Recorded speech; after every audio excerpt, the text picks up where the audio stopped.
السلام عليكم ورحمة الله وبركاته. ازيكم يا حبايبي؟ عاملين ايه؟ يا رب تكونوا بخير وبصحة وسعادة وهنا ان شاء الله بإذن الله.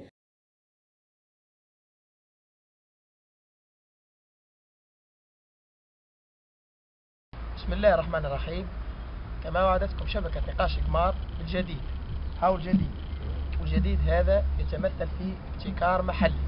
الابتكار المحلي خاص بالفلاح، الفلاح اللي عنده معاناة كبيرة في الطلعان والروحان للغابة تاعه. كاين اللي غابته 40 كيلومتر. وش درنا والله وش دارت الشبكة نقاش إقمار؟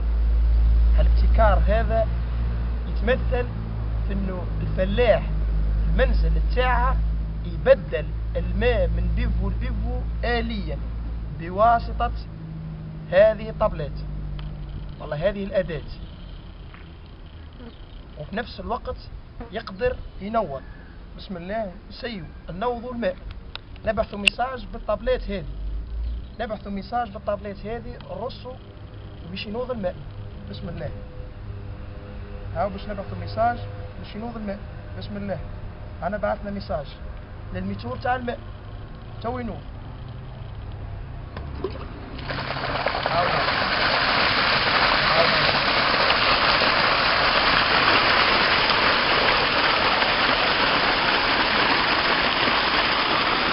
هاو من بعد قادر هو نايض الماء قادر يبدل من بيفو لبيفو بنفس الشيء. يعاود يبعث ميساج لبيفو رقم 2. هاو يبعث البيفو رقم 2. هاو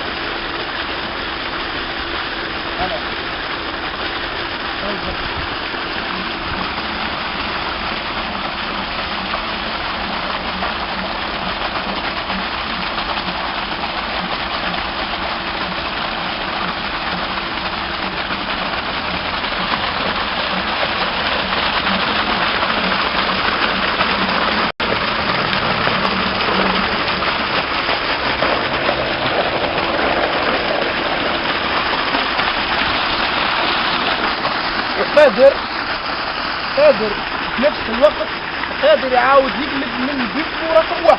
يعني لازم يقلب بيفو رقم 1. ها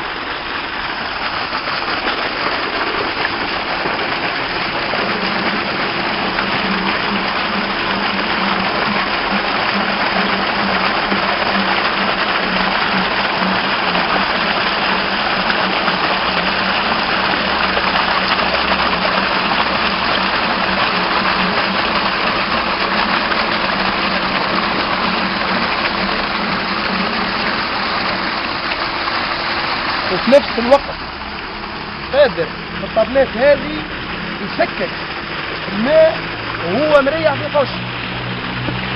قادر يسكك الماء وهو مريح في حوشه.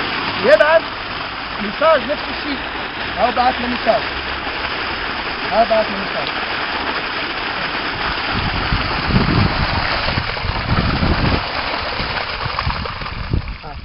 وهذا الشيء كل والفلاح مريح في الحوشه. وفي نفس الوقت قادر بالطابلات هذه يدير كاميرا ويتفرج الشيء هذا اللي قدامه ويتفرج الفلاحه تاعه. ومشكورين. تجربه حقيقيه اوليه ناجحه تتبعها تجربه في ارض الواقع بحضور فلاحين وشخصيات معروفه في مدينه إقمار. وانتظروا. وبكده بقى يا حبايبي اقدر اقول لكم خلاص خلصنا الفيديو. معلش بطولش في المقدمة لان طبعا في ناس بتزهق طبعا من التطويل في المقدمة وكده. بكده يا رب يكون الفيديو عجبكم واسيبكم في رعاية الله. السلام عليكم ورحمة الله.